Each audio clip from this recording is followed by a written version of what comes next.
الحمد للہ رب العالمین والصلاة والسلام علی سید الانبیاء والمرسلین قال اللہ تعالی وتبارک فی القرآن المجید والفرقان الحمید بسم اللہ الرحمن الرحیم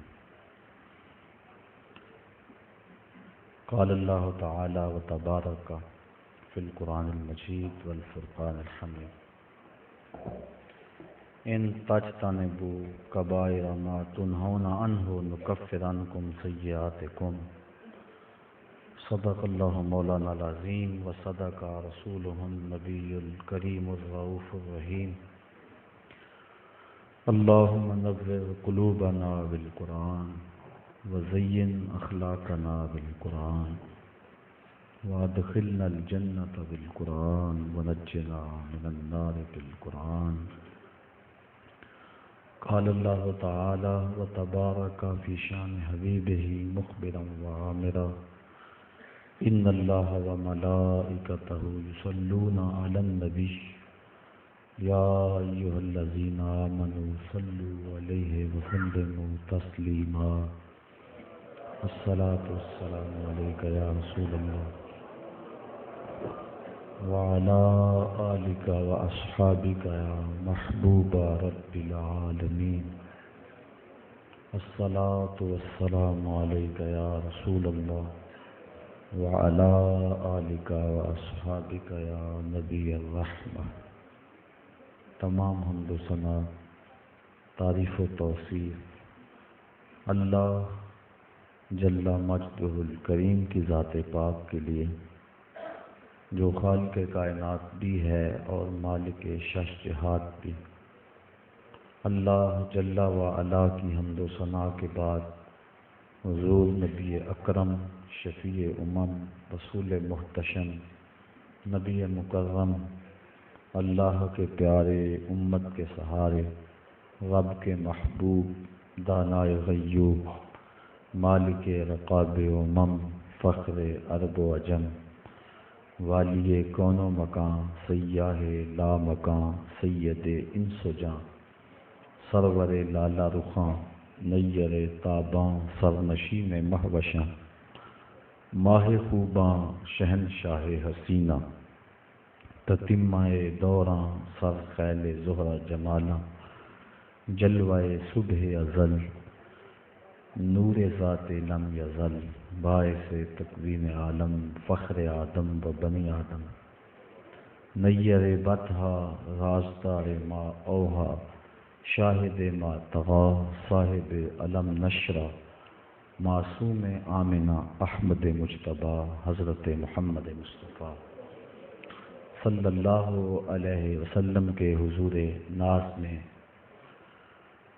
اپنی عقیدتوں ارادتوں اور محبتوں کا خراج پیش کرنے کے بعد معزز محترم سامعین خواتین و حضرات السلام علیکم ورحمۃ اللہ وبرکاتہ۔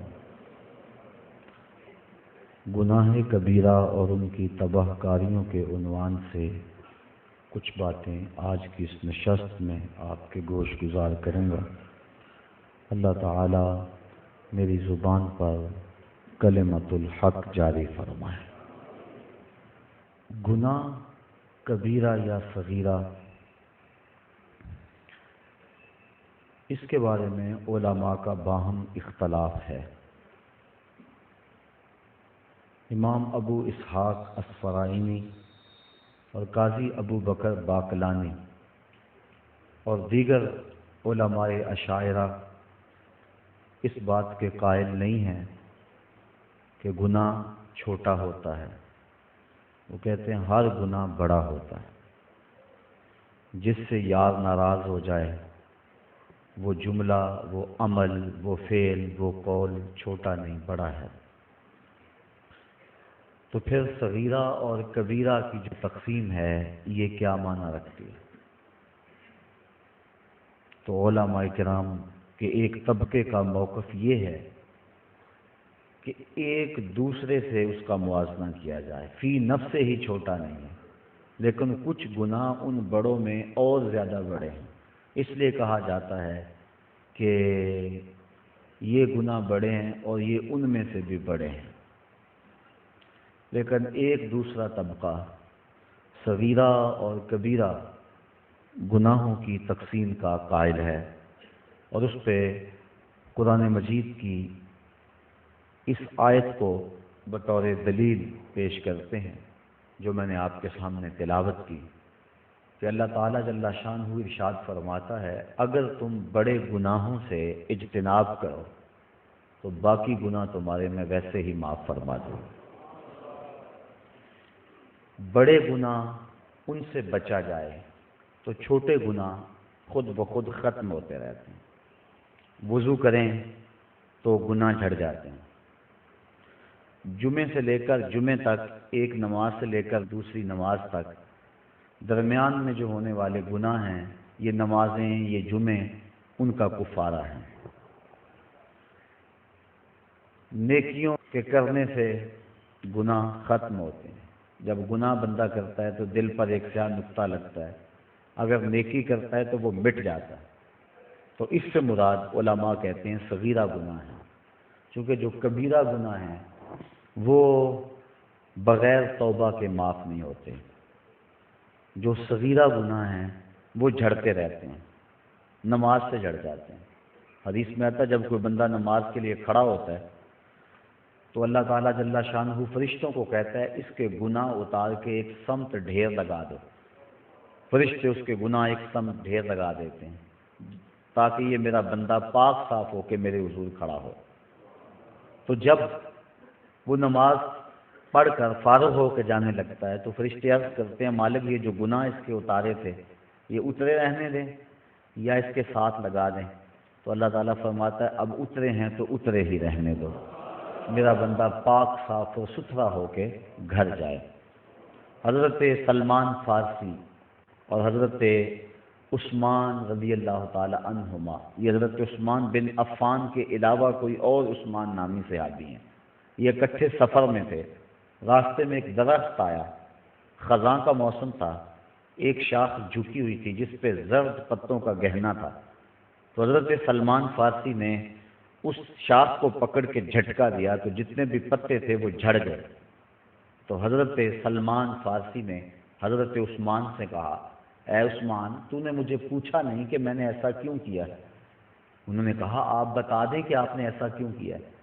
کہا ایک دن میں حضور کے ساتھ سفر میں تھا، ایسے ہی ایک درخت آیا، موسم خزاں کا تھا، پتے زرد تھے، حضور نے شاخ کو پکڑا، جھٹکا دیا، سارے پتے جھڑ گئے۔ حضور نے جب یہ عمل کیا تو میں اس منظر کو دیکھ کے محظوظ ہوتا رہا۔ آقا کریم نے میری سمت دیکھا اور فرمایا سلمان تو نے مجھے پوچھا نہیں کہ میں نے ایسا کیوں کیا؟ تو میں نے بھی یوں ہی عرض کی حضور آپ ارشاد کر دیں کہ آپ نے ایسا کیوں فرمایا؟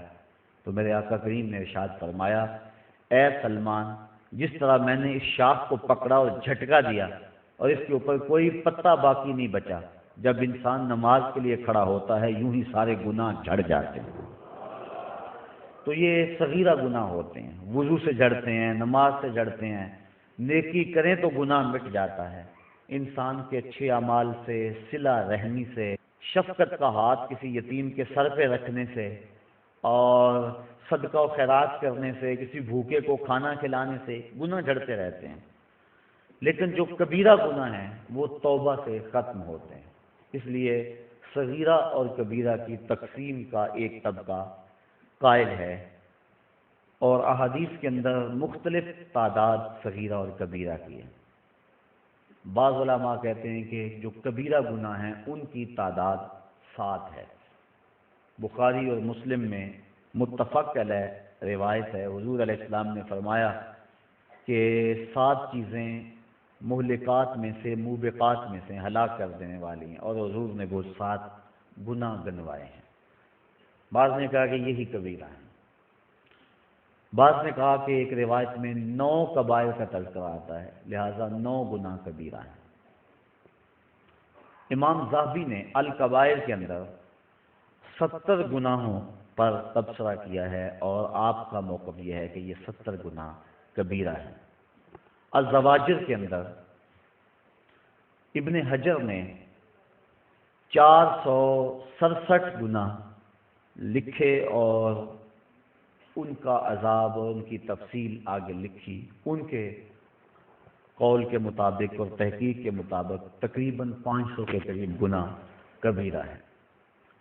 بہرحال اس وقت ان تمام گناہوں کی فہرست اور ان پر گفتگو اس تھوڑے سے وقت میں ممکن تو نہیں ہے، چند ایک گناہوں پر کچھ باتیں آپ کے گوش گزار کروں گا۔ امام بخاری نے اس روایت کو نقل کیا ہے، اللہ کے محبوب علیہ السلام نے ارشاد فرمایا، الا انبئکم باکبر الکبائر، فرمایا لوگوں میں تمہیں بڑے بڑے گناہوں کی خبر نہ دوں؟ صحابہ نے حضور سے یہ بات سنی اور آقا نے ثلاثاً 3 مرتبہ یہ کہا، میں تمہیں بڑے بڑے گناہوں کی خبر نہ دوں؟ صحابہ نے عرض کی بلا یا رسول اللہ، کیوں نہیں حضور، آپ ارشاد فرمائیں۔ تو حضور نے ارشاد فرمایا، الاشراک باللہ وعقوق الوالدین وجلس وکان متکئا فقال الا وقول الزور، فرمایا ایک اللہ کے ساتھ کسی کو شریک ٹھہرانا ہے، دوسرا والدین کی نافرمانی کرنا ہے۔ حضور ٹیک لگائے بیٹھے تھے، جب تیسری بات کہنے لگے تو ٹیک چھوڑ دی اور آگے ہو گئے۔ کسی چیز کو بیان کرتے ہوئے جب انسان زیادہ اپنے آپ کو چست کرتا ہے تو اس کا مطلب یہ ہوتا ہے اس چیز کی اہمیت زیادہ ہے۔ تو حضور ٹیک لگائے بیٹھے تھے، یہ 2 باتیں بیان فرمائیں اور پھر ٹیک چھوڑ کر حضور آگے ہو گئے۔ وجالس وکان متکئا فقال الا وقول الزور، فرمایا سن لو اور جھوٹی بات کہنا ہے، جھوٹی گواہی دینا ہے۔ تو اس حدیث میں ان 3 گناہوں کو بڑے بڑے گناہ شمار کیا گیا۔ ایک حدیث میں یمین الغموس، جھوٹی قسم کھانا ہے، اور ایک حدیث کے اندر قتل النفس، کسی انسان کو قتل کرنا ہے۔ تو یہ گناہ بڑے بڑے ہیں، کبیرہ گناہوں میں بھی آگے یہ گناہ سر فہرست ہے۔ اللہ کے ساتھ کسی کو شریک ٹھہرانا یہ سب سے بڑا ظلم ہے، اور اللہ تعالیٰ نے قرآن مجید کے اندر اس کو ظلم عظیم کہا۔ کوئی ذات کائنات کے اندر اس بات کا استحقاق نہیں رکھتی کہ وہ رب تعالیٰ کے ساتھ برابری کا دعویٰ کرے، یا کوئی شخص اس کے بارے میں یہ سوچے کہ مالک کے برابر ہے۔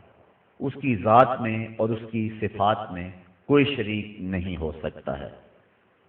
تو اللہ کے ساتھ کسی کو شریک ٹھہرانا یہ سب سے بڑا جرم ہے، بلکہ یہ کفر ہے، لیکن کبائر میں بھی اس بات کو گنوایا گیا کہ اس سے بڑا کوئی گناہ نہیں ہو سکتا ہے۔ اور اللہ تعالیٰ شرک کے علاوہ جتنے بھی گناہ ہیں ان کو بخش دے گا، لیکن شرک کو نہیں بخشے گا۔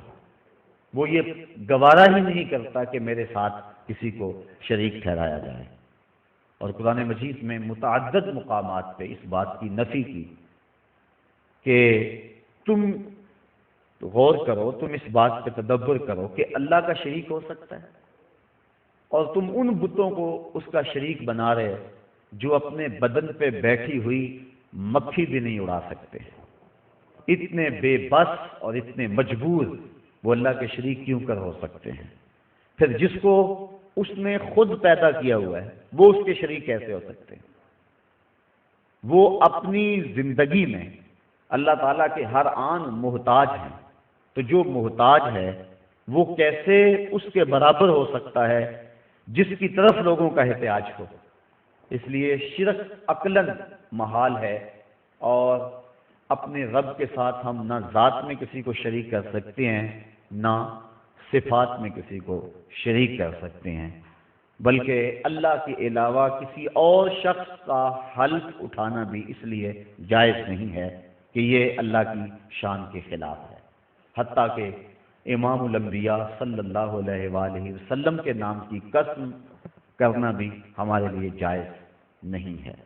یہ بعض بات کہتے ہیں کہ مجھے اپنے بیٹے کی قسم، مجھے تیرے سر کی قسم، یہ سخت جرم ہے اور یہ کبیرہ گناہ ہے کہ اللہ کے علاوہ کسی اور شخص کی قسم کی جائے۔ قسم کا حق اللہ کے لیے ہے، اور اسی کی قسم اٹھائی جائے، اس کے علاوہ کسی اور کی قسم نہ اٹھائی جائے۔ ریا کو شرک اصغر کہا گیا ہے، ریا کیا ہے کہ انسان اپنا عمل کسی اور کے لیے کرے، کسی کو دکھلانے کے لیے، کسی کی خوشنودی حاصل کرنے کے لیے، دکھلاوے کے لیے عمل کرے، تو اس کو بھی شرک اصغر کہا گیا ہے کہ کل قیامت کے دن اللہ تعالیٰ فرمائے گا جن کے لیے عمل کیا تھا ان سے جزا لے۔ تو اللہ کے لیے عمل کیا جائے ذات اور صفات میں، اس کا کسی کو شریک نہ مانا، نہ سمجھا، نہ جانا جائے، تو یہ جو ہے وہ توحید ہے۔ اور اگر کوئی شخص اس شرک کا ارتکاب کرتا ہے تو یہ سب سے بڑا گناہ ہے، اور کبیرہ گناہوں میں بھی سب سے بڑا گناہ یہ ہے کہ اللہ کے ساتھ کسی کو شریک ٹھہرایا جائے۔ دوسرا بڑا گناہ جو اس حدیث کے اندر حضور نے بیان فرمایا وہ عقوق الوالدین، والدین کی نافرمانی کرنا، ان کی گستاخی اور ان کی توہین کرنا، والدین کو اذیت پہنچانا، ان کو دکھ دینا، شریعت میں یہ کبیرہ گناہوں میں دوسرے نمبر پہ بڑا گناہ ہے۔ بعض لوگوں نے زنا کو کبیرہ گناہوں میں دوسرے نمبر پہ بڑا گناہ شمار کیا، لیکن بہت سارے اہل علم نے کبیرہ گناہوں میں سے شرک کے بعد بڑا گناہ حقوق الوالدین، والدین کی نافرمانی کو شمار کیا ہے کہ والدین کی نافرمانی نہ کی جائے۔ اور اللہ تعالیٰ نے قرآن مجید میں ان کی حضور ادب سے پیش ہونے اور اپنے بازوؤں کو سکیڑ لینے کی تاکید فرمائی، اور یہاں تک فرمایا کہ ان کے سامنے اف تک نہ کہو، کلمہ تعفیف سے بھی منع کر دیا۔ حضرت امام حسن رضی اللہ تعالی عنہ حضرت سیدہ فاطمہ الزہرا رضی اللہ تعالی عنہا کے پاس بیٹھ کر ساتھ کھانا نہیں کھاتے تھے۔ ایک دن انہوں نے کہا کہ بیٹا میری آرزو یہ ہے کہ میرے ساتھ تم کھانا کھاؤ، اور تم اکثر گریزاں ہوتے ہو اس سے۔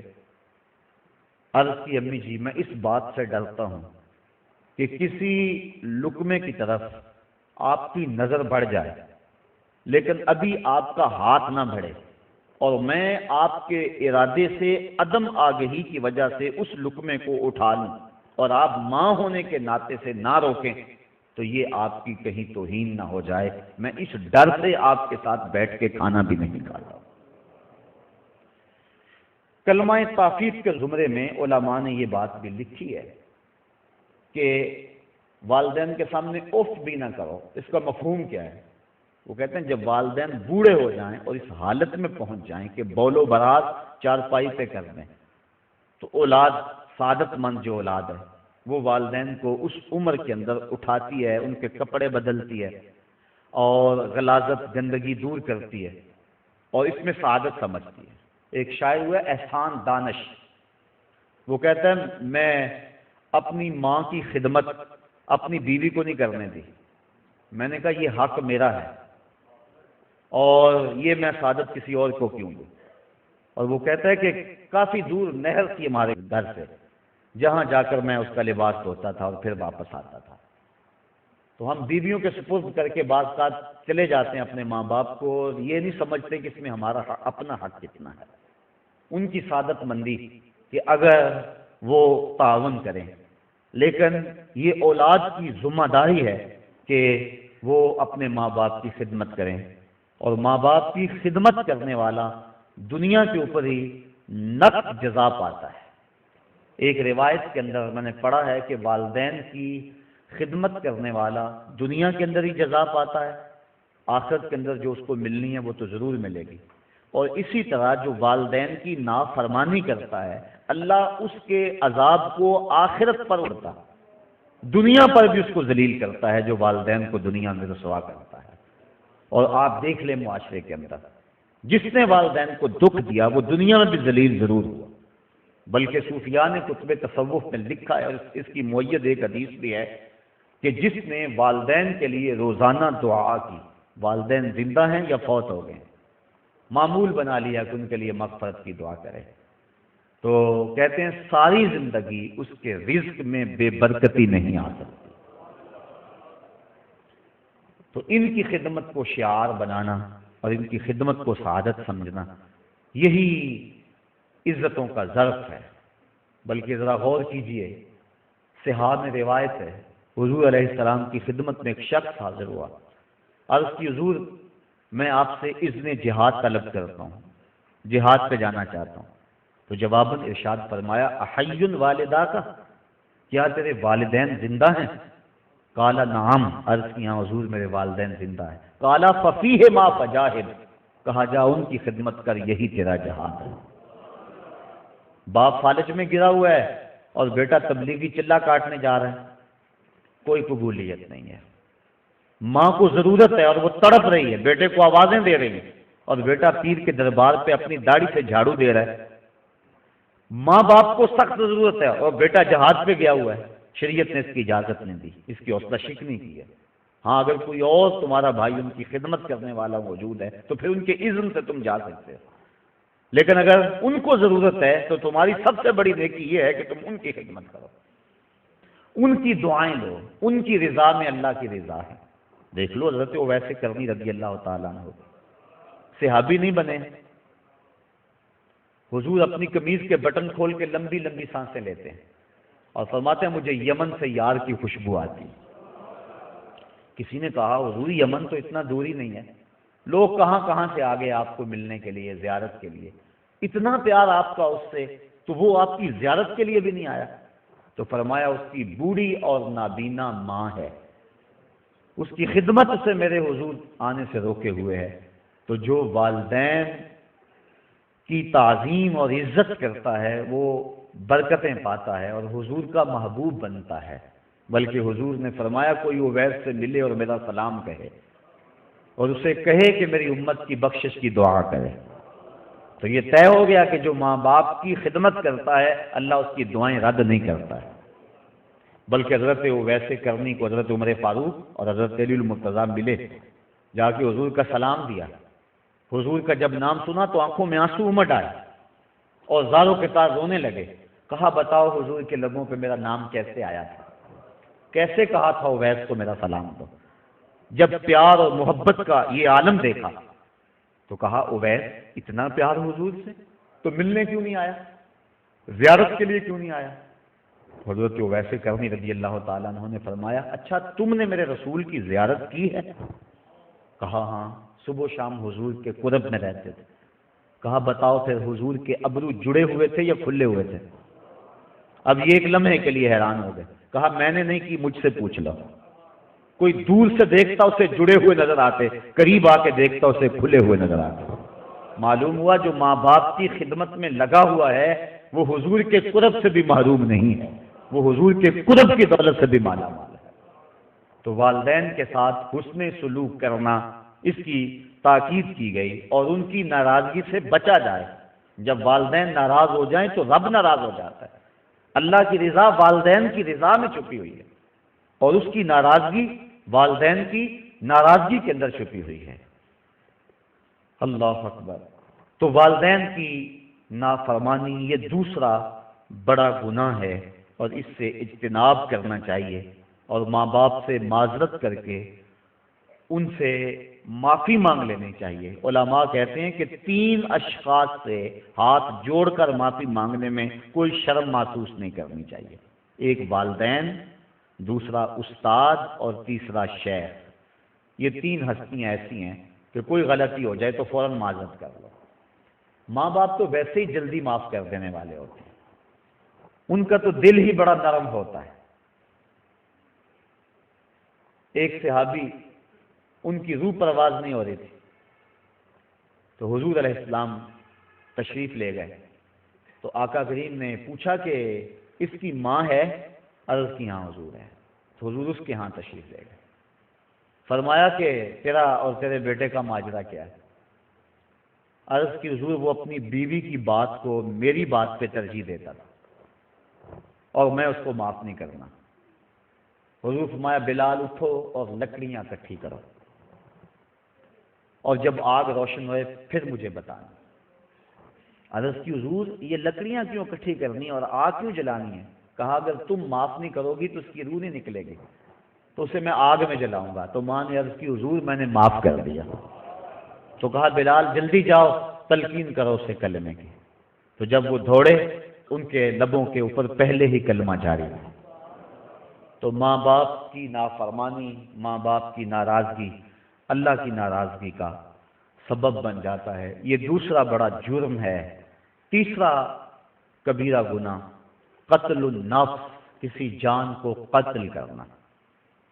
جس نے کسی ایک انسان کو قتل کیا گویا اس نے پوری انسانیت کو قتل کیا، اور جس نے کسی ایک انسان کی زندگی بچائی گویا اس نے پوری انسانیت کو زندگی بخشی۔ اور اللہ تعالیٰ فرماتا ہے جس نے کسی مومن کو جان بوجھ کر قتل کیا اس کی سزا جہنم ہے۔ اور حدیث میں آتا ہے کہ مومن کو حق کے علاوہ تم قتل نہیں کر سکتے ہو، اور حق تین ہیں: ایک شادی شدہ زانی، ایک قتل کے بدلے قتل قصاص، اور تیسرا دین سے بغاوت کرنے والا۔ آپ اس حق میں کسی کو قتل کریں گے، اس کے علاوہ آپ کسی کو قتل نہیں کر سکتے۔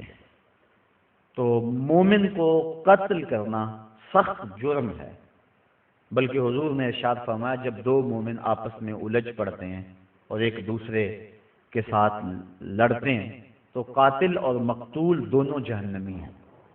عرض کی حضور قاتل تو جہنمی ہوا، مقتول کیسے جہنمی ہوا؟ فرمایا وہ بھی اپنے بھائی کے قتل کرنے پہ حریص تھا، یہ الگ بات ہے کہ اس نے پہلے اس کو قتل کر دیا، لہذا دونوں جہنمی ہیں۔ اور ایک حدیث میں آتا ہے کہ جس نے قتل کے اندر نصف جملے سے بھی مدد کی، پورا جملہ نہیں کہا، آدھا جملہ کہا، اور اتنی مدد کسی کے قتل میں کی، تو فرمایا قیامت کے دن اس کی دونوں آنکھوں کے درمیان لکھ دیا جائے گا کہ یہ اللہ کی رحمتوں سے محروم ہے۔ یہ جو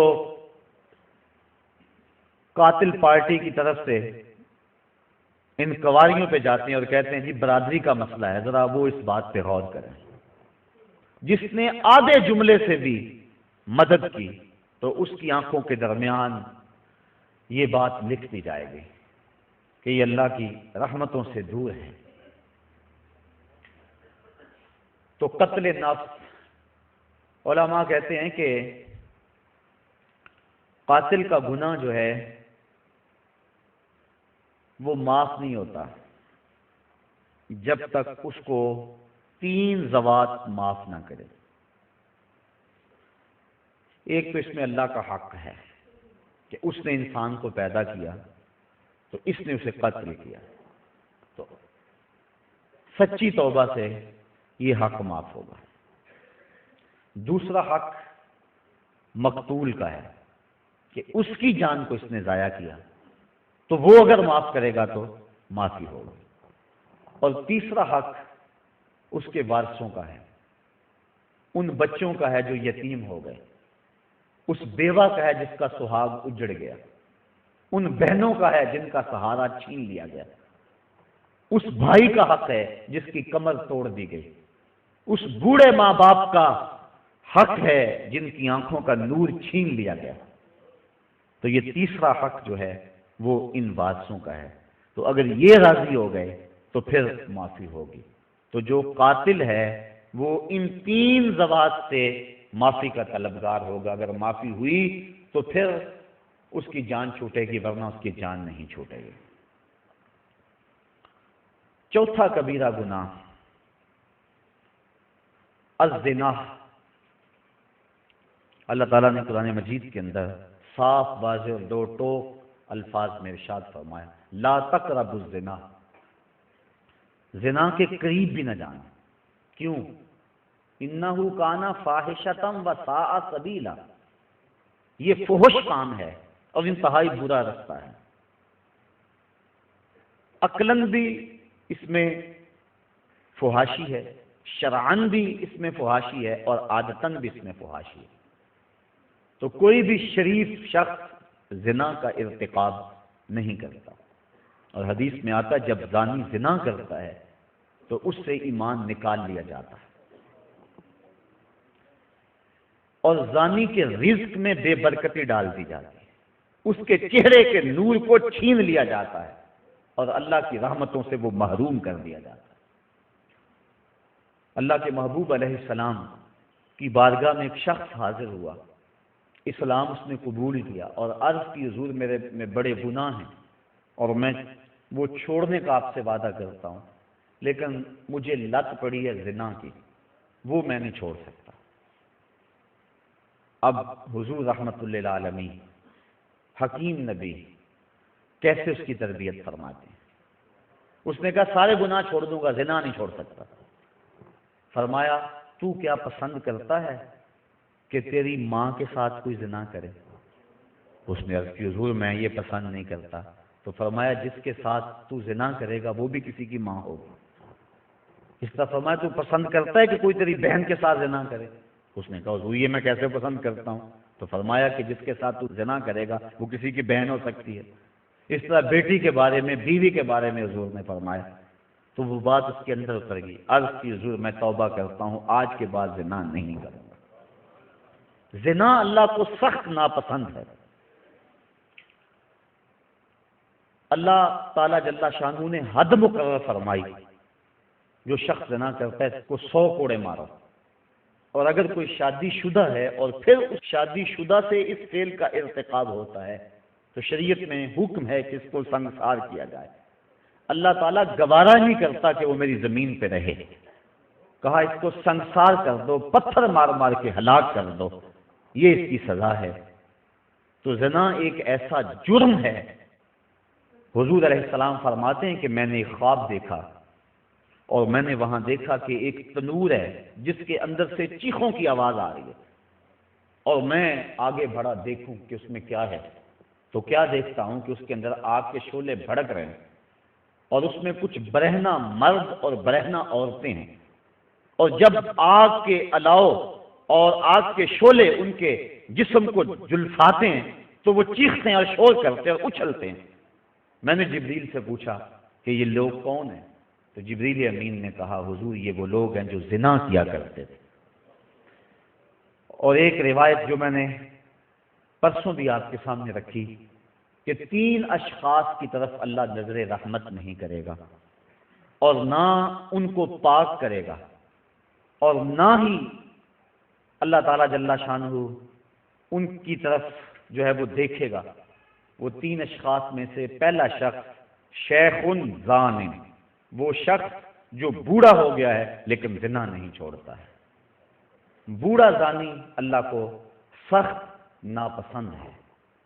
تو یہ ایسا کبیرہ گناہ ہے جس سے حضور نے ارشاد فرمایا کہ جس قوم میں زنا پھیل جاتا ہے اس قوم کے اندر ایسی بیماریاں جنم لیتی ہیں جو اس سے قبل تم نے نہیں سنی ہوں گی۔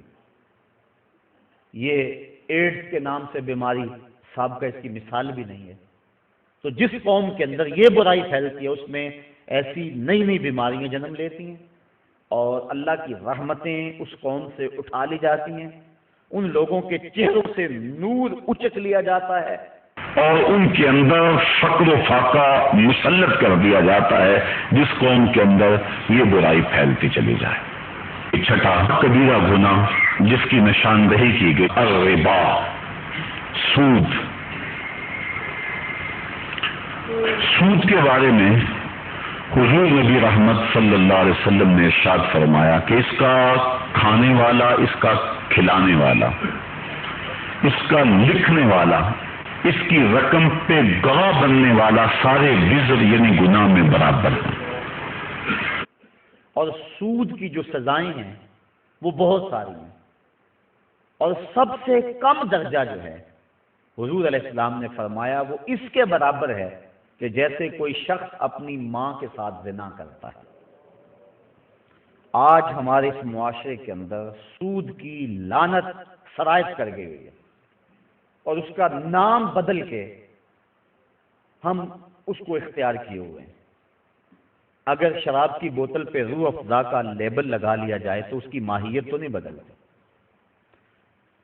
تو سود کا ہم نے مختلف انداز سے اس کے نام رکھ لیے، اور معاشرے کے اندر ہم کہتے ہیں کہ جی ہمارا کام نہیں چلتا، کیا کریں، مجبور ہے، اور کئی بہانے ہیں لوگوں کے پاس، اور کئی باتیں اس حوالے سے۔ قرب قیامت کے فتنوں کو بیان کرتے ہوئے ارشاد فرمایا کہ قرب قیامت میں اگر کسی کے پاس سود نہیں پہنچے گا تو اس کا دھواں ضرور پہنچے گا، یعنی ایسے حالات بن جائیں گے لوگ اللہ سے اتنے دور ہو جائیں گے۔ تو سود ایک ایسی بیماری ہے، ایسا جرم ہے کہ جس کی سزا قیامت کے دن اللہ تعالیٰ نے قرآن مجید میں فرمائی کہ وہ ایسے اٹھایا جائے گا جس طرح کسی شخص کو شیطان نے مس کیا ہوا ہے اور اس کی جو حالت ہوتی، یہ جو کہتے ہیں اس کو جن آ گیا اور اس کو اپنی ہوش نہیں رہتی، گرتا ہے دائیں بائیں، جو سود خور ہے کل قیامت کے دن اس طرح اٹھایا جائے گا کہ جس طرح کسی کو شیطان نے مس کیا ہو اور وہ جس طرح مجنون اور اس کی حالت غیر ہوتی ہے، قیامت کے دن اس طرح جو ہے وہ سود خور اٹھایا جائے گا۔ حبیب اجمی بہت بڑا سود خور ہے، گزر رہا ہے سڑک سے،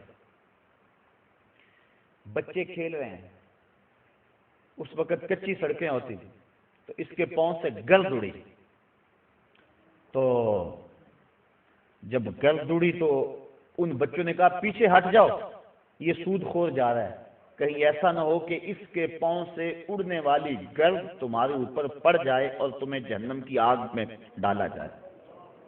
ان بچوں کی بات ابھی اجمی نے سنی اور بڑا پریشان ہوا۔ بعض کہتے ایک جملہ بندے کو بدل دیتا ہے۔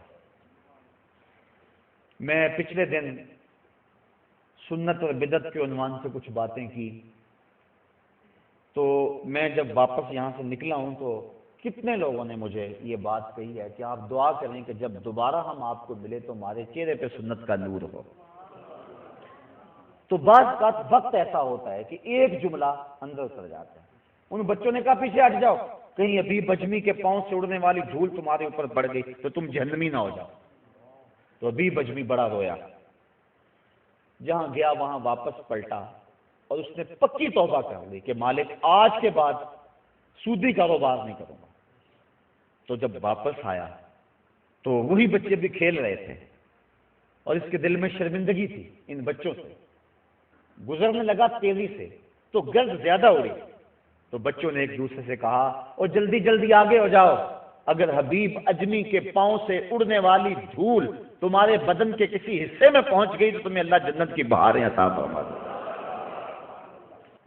قیامت کے دن کچھ لوگوں کے بڑے بڑے جسم ہوں گے، حدیث میں آتا ہے، اور حضور نے اس منظر کو دیکھا، اور بطن ہوں گے جس طرح شیشہ ہوتا ہے، اور اس کے اندر حضور نے دیکھے سانپ ہیں اور بچھو ہیں، اور وہ شخص اٹھتا ہے تو اس سے اٹھا نہیں جاتا۔ پوچھا جبریل یہ کون لوگ ہیں؟ فرمایا یہ وہ لوگ ہیں جو سود کھایا کرتے تھے۔ تو سود کھانا، سود کھلانا، سود لکھنا، سود کی رقم پہ گواہ بننا، یہ سارے جرم کے اندر برابر کے شریک ہیں۔ اللہ ہمیں اس لعنت سے محفوظ فرمائے۔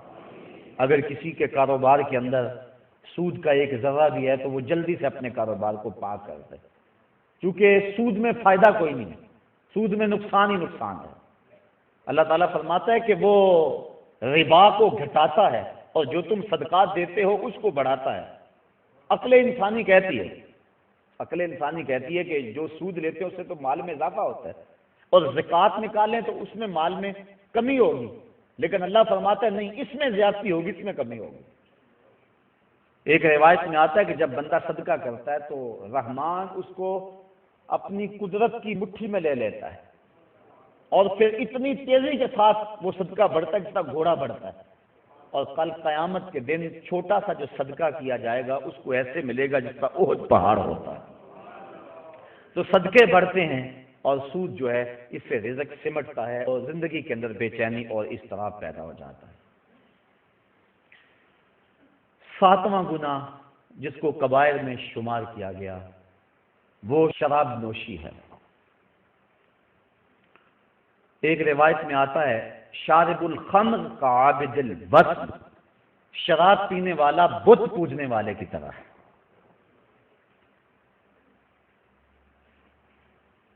حضور نبی رحمت صلی اللہ علیہ وسلم نے ارشاد فرمایا کہ جو شخص دنیا پر شراب پیتا ہے اللہ قیامت کے دن اسے طینۃ الخبال پلائے گا۔ صحابہ نے عرض کی حضور یہ طینۃ الخبال کیا ہے؟ فرمایا یہ جہنمیوں کے زخموں کی پیپ ہے، اور علماء کہتے ہیں اتنی بدبودار ہوگی، اگر اس کا ایک قطرہ اب دنیا پہ ڈال دیا جائے، انسان تو انسان رہے، جانوروں کے دماغ بھی پھٹ جائیں، اتنی بدبودار ہوگی، اور گرم اتنی کہ اگر ایک قطرہ احد پہاڑ پہ رکھ دیا جائے تو پہاڑ پگھل جائے۔ اس کو کہتے ہیں طینۃ الخبال۔ تو طینۃ الخبال ان کو پلایا جائے گا جو شراب پیتے ہیں، اور اللہ تعالیٰ نے شراب کی حد مقرر کی ہے کہ اس کو کوڑے مارے جائیں۔ اور آپ جانتے ہیں کہ شراب کی پہلے حرمت نہیں تھی، اور یہ لوگ عرب کے لوگ ان کی گھٹی میں شراب رکھی ہوئی تھی، اور کئی قسموں کی شرابیں پینے کا مزاج رکھتے تھے، بلکہ اپنی شاعری میں فخر و مباحات کے ساتھ شراب کا تذکرہ کرتے تھے۔ 1000 کے قریب شراب کے نام ہیں لغت عرب میں، اور اس قدر ان کے لیے فخریہ بات تھی۔ اور جب حکم نازل ہوا کہ شراب حرام کر دی گئی ہے تو لوگوں نے مٹکے توڑ دیے، یہاں تک کہ جو نالیاں تھیں ان کے اندر شراب ہی بہتی چلی جا رہی تھی، ادھر حکم ہوا اور ادھر تعمیل ہو گئی۔ یہ تھی ان کی زندگی، وہ حکم کو ترجیح دیتے تھے۔ یہ تو حکم ہو گیا، ایک دن حضور خطبہ فرما رہے تھے، کچھ لوگ کھڑے تھے تو حضور فرمایا بیٹھ جاؤ، تو ایک سے ابھی گھر سے نکل رہے تھے، ابھی گلی میں ہی تھے، انہوں نے وہاں سنا تو وہیں بیٹھ گئے، کہا حضور نے کہہ دیا ہے بس عمل ہو گیا۔ یہ تھی ان کی زندگی اور یہ تھے ان کے شب و روز۔ اور صحابہ 10 آیتیں تلاوت کرتے تھے، اتنی دیر تک آگے تلاوت نہیں کرتے تھے جب تک 10 پہ عمل نہیں ہو لیتا۔ تو شراب ایک ایسا عمل ہے کہ جس کی سزا بڑی سخت ہے، دنیا پر بھی اور آخرت کے اندر بھی۔ اس کو طینۃ الخبال پلایا جائے گا۔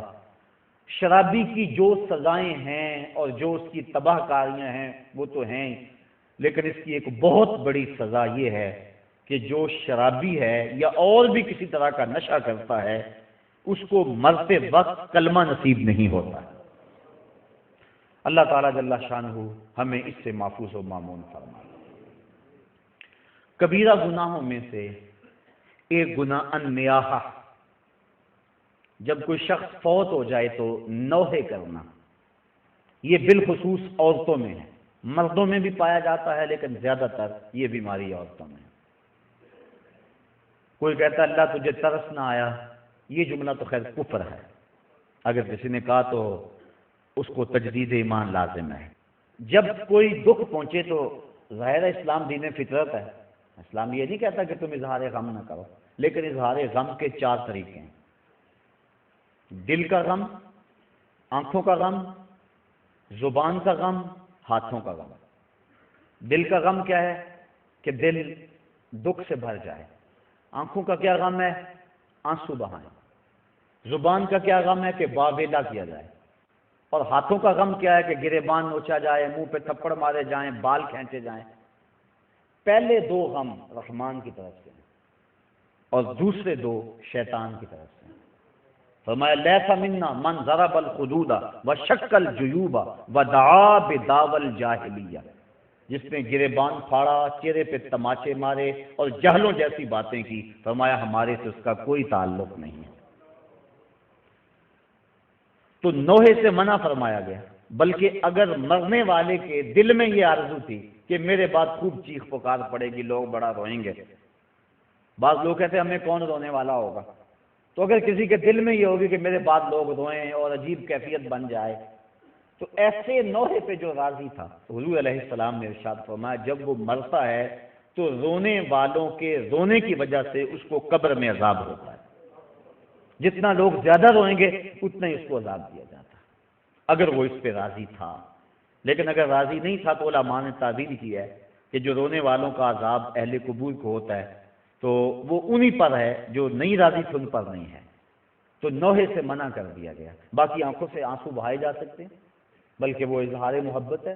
جب حضور کا بیٹا انتقال کر گیا، شہزادہ رسول حضرت ابراہیم علیہ السلام، تو حضور تشریف لائے، سرہانے پہ بیٹھے، بیٹے کی پیشانی پہ ہاتھ رکھا، وَأَيْنَ رَسُولِ اللَّهِ تَدْمَعَانِ، حضور کی آنکھوں سے آنسو جاری تھے، اور حضور نے زبان سے کیا کہا بیٹا ابراہیم آنکھیں رو رہی ہیں، دل غم زدہ ہے، لیکن زبان سے وہی کہوں گا جس سے رب راضی ہوگا، زبان سے ایسا جملہ نہیں نکالوں گا جس سے میرا رب ناراض ہو جائے۔ تو یہ جو نوحہ ہے مرتے وقت عورتیں جس انداز میں، حالانکہ تلقینیں صبر کرنے کی ضرورت ہوتی ہے. جب آپ کسی کے ہاں جائیں، فوتگی ہو گئی ہو، تو کوشش کریں کہ ان کو ایسا جملہ کہے جن سے اس کی ڈھارس بن جائے، نہ یہ کہ کوئی ایسی بات کر کے ان کے جذبے کو اور آگے بڑھا دے اور ان کی آنکھ کو اور زیادہ تاؤ دے. ایسا نہیں ہے، بلکہ تلقین صبر کرے. ایک عورت کسی قبر پہ بیٹھ کے رو رہی تھی، حضور علیہ السلام گزرے تو فرمایا اصبری یا امۃ اللہ، اے اللہ کی لونڈی صبر کر. اسے نہیں پتا کہ یہ گزرنے والا کون ہے، وہ غم میں بیٹھی ہوئی تھی. اس نے کہا تجھے یہ دکھ پہنچا ہوتا تجھے پتا چلتا. تو کسی نے اس کو بتایا کہ تو کیا کیا بیٹھی ہے، یہ تو حضور تھے. تو وہ سخت پریشان ہوئی. تو حضور نے فرمایا صبر وہ ہے جو پہلے صدمے پہ کیا جائے. الصبر عند الصدمۃ الاولی، جو پہلے صدمے پہ صبر کیا جائے وہی صبر ہوتا ہے. جب آہستہ آہستہ دکھ آتے جاتے ہیں تو انسان عادی بن جاتا ہے. تو جب تکلیف پہنچتی ہے تو اس وقت مومن کیا کہتا ہے، انا للہ و انا الیہ راجعون. اور علماء نے یہ بھی لکھا ہے کہ صبر کی تعریف یہ ہے کہ معمولات عبادت قضا نہ ہو، جو ایسا کرے وہ صابر ہے. یہ نہیں ہے کہ تکلیف آ گئی تو اب نماز بھی جاتی رہے، نہیں، وہ معمولات اپنے معمول پہ جاری رہے. حضرت سری سختی رضی اللہ تعالی عنہ کا بیٹا فوت ہو گیا، جوان سال، تدفین و تجہیز تقسیم میں لگے رہے، ایک نماز قضا ہو گئی. بعد میں لوگ آپ سے تعزیت کرنے آتے رہے، افسوس کرنے آتے رہے. تو جب آپ نے شام کو اٹھتے ہوئے چٹائی اٹھائی، فرمایا کیسا دور آ گیا، میرا بیٹا فوت ہو گیا ہے، سارے شہر نے آ کے افسوس کیا ہے، اور میری نماز فوت ہوئی ہے، کسی ایک نے بھی نہیں پوچھا ہے. تو معمولات عبادت ان کو برقرار رکھا جائے، یہ صبر ہے. تو یہ جو نوحے عموماً عورتیں بالخصوص پڑھتی ہیں، تو بلکہ ایک روایت میں آتا ہے 7 اشخاص ایسے ہیں کہ جب ان کو تم قبر میں دفن کر کے آتے ہو تو ان کا رخ قبلے سے پھیر دیا جاتا ہے. فرمایا فاذهبوا وانبشوا قبورکم، جاؤ جا کے ان کی قبریں اکھیڑ کے دیکھ لو، اگر ایسا نہ پاؤ تو پھر مجھے آ کے کہنا کہ میں نے کیا کہا تھا. اور ان اشخاص کو حضور نے گنوایا. ان میں شرابی بھی ہے، اس میں ذخیرہ اندوز بھی ہے، اور اس میں آخری جو ہے 7واں بن نائحۃ، اور نوحے پڑھنے والی عورت جو اور لوگوں کے جذبات کو بھڑکاتی ہے. لوگ کہتے ہیں فلاں نے وین کی حد کر دی، وہ بچے بھی رو پڑے جی ایسی حد کر دی. یہ منع ہے، یہ شریعت نے ہمیں اس سے روکا ہے. تلقین صبر کیا جائے، مرنے والے کے لیے دعا کی جائے، اور اللہ سے رحمت کی امید رکھی جائے، اور انا للہ و انا الیہ راجعون پڑھا جائے. ہاں آنکھوں سے آنسو بہیں، دل غم زدہ ہو. ظاہر ہے جس کا گھر کا چراغ بجھ گیا اس کو سکون تو نہیں ہوگا، جس کا بھائی چلا گیا کمر تو ٹوٹ گئی اس کی، جس کا شوہر چلا گیا زندگی اجاڑ ہو گئی، جس کا بیٹا چلا گیا اس کا تو کلیجہ کٹ گیا. دکھ تو بڑا ہے لیکن امتحان بھی یہ ہے. اور مومن جب مصیبت پہ صبر کرتا ہے اللہ اس کو اجر دیتا ہے. ایک گناہ ترک صلاۃ، یہ بھی کبیرہ گناہ ہے، بلکہ حضور نے فرمایا من ترک الصلاۃ متعمدا فقد کفر، جس نے جان بوجھ کر نماز چھوڑی اس نے کفر کیا. حضرت امام احمد بن حنبل تو تارک صلاۃ کے کفر کے قائل ہیں، لیکن باقی ائمہ امام شافعی، امام مالک اور امام اعظم ابو حنیفہ وہ فرماتے ہیں کافر نہیں ہے. قد کافر یعنی کافروں والا کام کیا اس نے، خود کافر ہوا نہیں اعتقاداً، لیکن گناہ کبیرہ ہے. تو اس کی سزا کیا ہے؟ امام مالک اور امام شافعی پھر اس میں اختلاف کرتے ہیں. وہ کہتے ہیں اس کی سزا یہ ہے کہ وہ توبہ کرے ورنہ اس کو قتل کرو. لیکن امام اعظم ابو حنیفہ فرماتے ہیں کہ اس کی سزا یہ ہے کہ اس کو قید کر دیا جائے تاں کہ وہ توبہ کرے اور اس کو پھر حاکم وقت چھوڑے. اور حضرت شیخ سعدی فرماتے ہیں بے نمازی کو قرض نہ دو، جو اللہ کا قرض ادا نہیں کرتا تمہارا کیسے ادا کرے گا. اور حضرت سلطان باہو علیہ رحمہ آپ فرماتے ہیں کہ بے نمازی سے تو خنزیر بھی پناہ مانگتا ہے. اور حضرت غوث اعظم جن کی 11ویں پکاتے ہو، سنو ان کی تعلیمات. وہ کہتے ہیں بے نمازی کو مسلمانوں کے قبرستان میں دفن نہ کرو. تو یہ ہے اتنی سخت تحدید ان لوگوں کے لیے جو نماز چھوڑتے ہیں، جو نماز چھوڑتے ہیں لیکن جماعت سے نہیں پڑھتے. ان کے بارے میں یہ تحدید ہے۔ تارک الجماعت ملعون، فرمایا کہ جو جماعت کو ترک کرتا ہے وہ لعنتی ہے، تو جو نماز ہی نہیں پڑھتا ہے تو اس کی کیفیت کیا ہوگی؟ تو ترک صلاۃ سخت جرم ہے۔ قیامت کے دن کچھ لوگ جہنم کی طرف دھکیلے جا رہے ہوں گے۔ اللہ تعالیٰ قرآن مجید میں فرماتا ہے، ان سے کچھ لوگ پوچھیں گے ما سلککم فی سقر، تم جہنم میں کیوں جا رہے ہو؟ تو وہ جواباً کیا کہیں گے؟ لم نک من المصلین، ہم نماز نہیں پڑھا کرتے تھے۔ یعنی ہمارا جہنم میں جانے کا سبب یہ ہوا کہ ہم نماز نہیں پڑھا کرتے تھے۔ اور صاحبو، اللہ کے محبوب کا ایک فرمان سنو اور غور سے سنو۔ حضور فرماتے ہیں کہ جو بے نماز ہے، کل قیامت میں اس کو جس صف میں دشمنان خدا فرعون، حامان، قارون کھڑے ہوں گے، بے نمازی کو صف میں کھڑا کر دیا جائے۔ کیا ہم میں سے کوئی گوارا کرتا ہے کہ دشمنان خدا کی صف میں کھڑے کر دیے جائیں؟ اگر نہیں گوارا کرتے تو عزم کریں کہ آج کے بعد نماز نہیں چھوڑیں گے۔